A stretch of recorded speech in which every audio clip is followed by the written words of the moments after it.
Hello aspirants. हम पढ़ रहे हैं मॉडर्न हिस्ट्री, जो कि स्पेक्ट्रम बुक से पढ़ रहे हैं। अभी तक हमने इसमें पढ़ा था एडवेंट ऑफ यूरोपियंस, उसमें हमने पोर्टुगीज के बारे में पढ़ा। अब नेक्स्ट जो है पोर्टुगीज के बाद में कौन आए थे, अब उसके बारे में पढ़ेंगे। पोर्टुगीज के बाद में जो है नेक्स्ट आए थे डच। डच जो है वो कहाँ से आए थे? डच हैं वो नीदरलैंड से आए थे। सबसे पहले ये 1605 में इंडिया आए थे। सबसे पहले सूरत में आए थे। अब जो डच आए थे, डच के बाद में इंग्लिश आए थे, ब्रिटिशर्स। तो हमेशा डच और ब्रिटिशर्स की हमेशा राइवलरी रही। ये राइवलरी 70 साल तक चली। ठीक है। जब इनके बीच में राइवलरी रही तो काफ़ी सारे वॉर्स भी हुए, जिसके अंदर डच और ब्रिटिशर का एक बैटल हुई, जो हुई थी बैटल ऑफ बिदारा 1754 में, जिसमें जो डच है वो इंडिया में लूज़ कर गए और जो ब्रिटिशर्स हैं वो इंडोनेशिया में लूज़ कर गए। मतलब डच और ब्रिटिशर्स जो थे, उनकी जो ट्रेड प्रैक्टिसेस थी वो सिर्फ इंडिया तक सीमित नहीं थी, इंडोनेशिया में भी थी, कहीं और भी थी। जब इन दोनों की लड़ाई हुई तो डच हैं वो इंडिया से हारकर इंडोनेशिया तक सीमित रह गए, और ब्रिटिशर्स जब हारे तो वो इंडोनेशिया से हारकर इंडिया तक सीमित रह गए। डच में सबसे पहली फैक्ट्री कहाँ लगाई थी? इन्होंने सबसे पहली फैक्ट्री मसूलीपट्टनम 1605 में, जो कि अभी आंध्र प्रदेश में है, वहाँ डच की फर्स्ट फैक्ट्री लगी थी। थर्ड पे जो अराइव हुए थे, थर्ड पे जो इंडिया आए थे वो थे इंग्लिश, जिनको हम ब्रिटिशर्स भी कहते हैं, या ईस्ट इंडिया कंपनी, जो थर्ड नंबर पे आई थी। सबसे पहले पोर्टुगीज आए थे, सेकंड पे डच आए थे, एंड थर्ड पे आए थे इंग्लिश यानी ब्रिटिशर्स। अब देखते हैं ब्रिटिशर्स कैसे। अब ईस्ट इंडिया कंपनी कैसे बोला गया है इनको? ये ईस्ट इंडिया जो कंपनी है ये एक ट्रेडर्स का ग्रुप है। इस कंपनी का नाम दिया गया है ईस्ट इंडिया कंपनी। ये क्या है? एक ग्रुप ऑफ ट्रेडर्स है, प्राइवेट ग्रुप ऑफ ट्रेडर्स। ये कब बनी? ये स्टैब्लिश्ड हुई थी 1600 में। कहाँ? लंदन में। ठीक है। ये क्या था? एक प्राइवेट ट्रेडर्स का ग्रुप था, जिसको ट्रेड करने के लिए अलाउ किया था ब्रिटेन की उस वक्त की जो क्वीन थी उन्होंने। ठीक है। अब जो है इंग्लिश के जो कैप्टन है, इस ईस्ट इंडिया कंपनी के कैप्टन हॉकिंस, वो आए थे इंडिया जब इंडिया में मुगल रूल चल रहा था जहांगीर का। 1609 में जो कैप्टन हॉकिंस है वो जहांगीर के कोर्ट में पहुंचे थे। ठीक है। लेकिन कोई खास हुआ नहीं कुछ।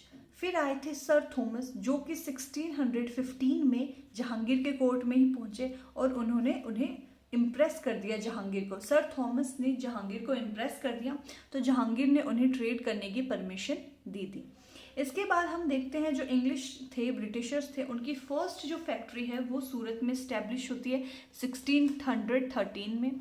इसके बाद में जो बॉम्बे है, बॉम्बे जो है वो उन्हें दहेज में मिलता है, given to Prince Charles second as a dowry. ठीक है। बॉम्बे जो है वो पोर्टुगीज के पास था, लेकिन जो ब्रिटिशर्स के प्रिंस चार्ल्स सेकंड की शादी जो है वो पोर्टुगीज प्रिंसेस कैथरीन से कराते हैं, तो पोर्टुगीज बॉम्बे को as a dowry Prince Charles को दे देते हैं। तो ब्रिटिशर्स के पास बॉम्बे भी आ गया 1662 में। जो साउथ का जो पोर्शन है, साउथ इंडिया है, वहाँ पे जो ब्रिटिशर्स ने पहली फैक्ट्री इस्टेब्लिश की थी वो की थी 1660 में मसूलीपट्टनम में। नेक्स्ट हम देखते हैं उसके बाद क्या हो।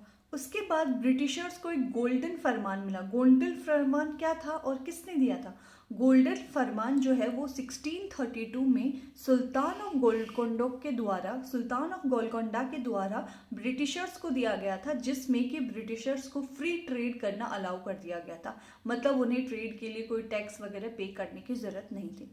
उसके बाद में जो मद्रास है, मद्रास को उन्होंने ब्रिटिशर्स ने कैसे लिया? Obtain lease of Madras from Raja Chandragiri. राजा जो चंद्रगिरी थे वहाँ के राजा से उन्होंने मद्रास को एज अ लीज पर ले लिया था, और उन्होंने फोर्टिफिकेशन करने की परमिशन भी ले ली थी। उसके बाद उसी मद्रास में जो फोर्टिफिकेशन किया था उसी को बाद में फोर्ट सेंट जॉर्ज के नाम से जाना जाता है। बंगाल में क्या किया इन्होंने? बंगाल में जो शाह सूजा, बंगाल के जो उस वक्त के राजा थे शाह सूजा, उन्होंने ब्रिटिशर्स को ट्रेड अलाउ किया। वहाँ पे इन्होंने अपनी फैक्ट्री लगाई सबसे पहले हुगली पे। 1651 में इन्होंने अपनी फैक्ट्री लगाई। उसके बाद इन्हें मुगल एम्पायर के जो राजा थे या जो सुल्तान थे, फारूक सियार का फरमान मिला, जो कि 1715 में मिला। ये एक फेमस फरमान है। इस फरमान में इन्होंने 3 जो रियासतें थी, बंगाल, गुजरात और हैदराबाद में फ्री ट्रेड करना अलाउ किया। इस जो फरमान है फारूक सियार के द्वारा दिया गया, इसको Magna carta of the company भी बोला गया, क्योंकि इन्हें यहाँ से बहुत सारे एडवांटेज मिलना शुरू हो गए। अब हम देखते हैं कि ब्रिटिशर्स ने ईस्ट साइड में, ईस्टर्न इंडिया में सबसे पहली फैक्ट्री कहाँ लगाई। ये फैक्ट्री इन्होंने 1633 में लगाई थी, जो कि बालासोर उड़ीसा में हरिहरपुर में लगाई थी। अब हमने देख लिया ब्रिटिशर्स के बारे में। ब्रिटिशर्स के बाद में कौन आया था इंडिया में? ब्रिटिशर्स के बाद में आए थे डेन्स। अब डेन्स जो है वो कहाँ से आए थे? डेन्स जो है वो डेनमार्क से आए थे। इनकी भी ईस्ट इंडिया कंपनी थी। ये कब स्टैब्लिश हुई? हमने देखा ब्रिटिशर्स जो थे उनकी ईस्ट इंडिया कंपनी है वो स्टैब्लिश हुई थी 1600 में। डेन्स जो थे वो डेनमार्क से आए थे। इनकी ईस्ट इंडिया कंपनी स्टैब्लिश हुई है 1660 में। ये इंडिया आए थे 1620s में, ठीक है। इन्होंने अपनी फैक्ट्री कहाँ स्टैब्लिश की? इन्होंने अपनी फैक्ट्री स्टैब्लिश की 1620 में ट्रेंकोए बार में, जिसको आज हम तंजौर भी बोलते हैं। बाद में इनकी एक और फैक्ट्री स्टैब्लिश की जो कि शेरमपुर में की, जो कि कोलकाता में है। डेन्स ज़्यादातर ट्रेड के लिए आए थे, लेकिन इनका ज़्यादा मेजर फोकस जो था वो था मिशनरीज पे या रिलीजियस वर्क पे फोकस था। तो इन्होंने ज़्यादा कोई वॉर वगैरह नहीं, और बस इतना सा ही इनका टाइम पीरियड रहा। डेन्स के बाद में जो सबसे लास्ट में आए थे वो आए थे फ्रेंच। सबसे लास्ट में जो इंडिया में यूरोपियंस में आए थे वो सबसे लास्ट में आए थे फ्रेंच। तो फ्रेंच जो ईस्ट इंडिया कंपनी है, फ्रेंच ईस्ट, ये सबको ईस्ट इंडिया कंपनी इसलिए बोला जा रहा है क्योंकि ये इंडिया में काम करने के लिए आए और सब ईस्टर्न साइड से थे, ईस्टर्न साइड में करने के लिए आए थे। तो फ्रेंच की जो ईस्ट इंडिया कंपनी है वो स्टैब्लिश हुई थी 1664 में, ठीक है। इन्होंने फ्रेंच की जो फैक्ट्री है, फर्स्ट फैक्ट्री इन्होंने सूरत में स्टैब्लिश की थी, जो की थी 1668 में, ठीक है। इन्होंने और भी फैक्ट्रीज और फोर्ट्स बनाए थे। कहाँ कहाँ बनाए थे? एक फैक्ट्री और फोर्ट इन्होंने बनाया था पौंडीचेरी में, जो कि 1673 में बनाया था। नेक्स्ट इन्होंने बनाया था चंद्र नागौर में, जो कि कोलकाता में है, जो कि 1690 में बनाया था, ठीक है। अब फ्रेंच गवर्नर्स हम देखते हैं कौन कौन से फ्रेंच गवर्नर हुए, जिनमें एक का नाम था डूमास, एक का नाम है लेन्योर। ये फ्रेंच गवर्नर्स के दो नाम हैं, ठीक है। अब फ्रेंच ने और क्या क्या किया? फ्रेंच ने क्या किया? ऑक्यूपाइड मॉरिशस, मॉरिशस को भी ऑक्यूपाई कर लिया। कब? 1721 में, ठीक है। माहे जो मालाबार कोस्ट है उसको भी ऑक्यूपाई कर लिया था 1725 में, और करिकाल को ऑक्यूपाई किया था इन्होंने 1739 में।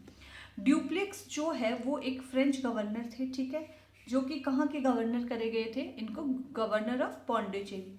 फ्रेंच की जो पावर है वो खत्म हो गई थी। कब खत्म हुई थी? French power washed away in the battle of Wandiwash in 1760, ठीक है। जब ये बैटल हुई थी, बैटल ऑफ वांडीवॉश, जो फ्रेंच है इनका वॉर्स वगैरह भी चलते रहते थे ब्रिटिशर्स के साथ भी और वहाँ के जो लोकल रूलर्स थे उनके साथ भी। तो इन वॉर्स वगैरह के बाद में, ब्रिटिशर्स के साथ वॉर होने के बाद में, फ्रेंच जो है वो एक लिमिटेड एरिया तक सिमट कर रह गए थे, जो कि था पौंडीचेरी। जो तो फ्रेंच जो है वो हमेशा पौंडीचेरी तक ही सीमित रह गए थे। कौन सी बैटल के बाद? बैटल ऑफ वांडीवॉश, जो कि 1760 में हुई थी। अब हम देखते हैं कि फ्रेंच जो थे उन्होंने कौन कौन से वॉर्स लड़े। फ्रेंच जो थे उन्होंने वॉर्स लड़े। तो ये जो है हम फ्रेंच वॉर, ये हम नेक्स्ट लेक्चर में देखेंगे।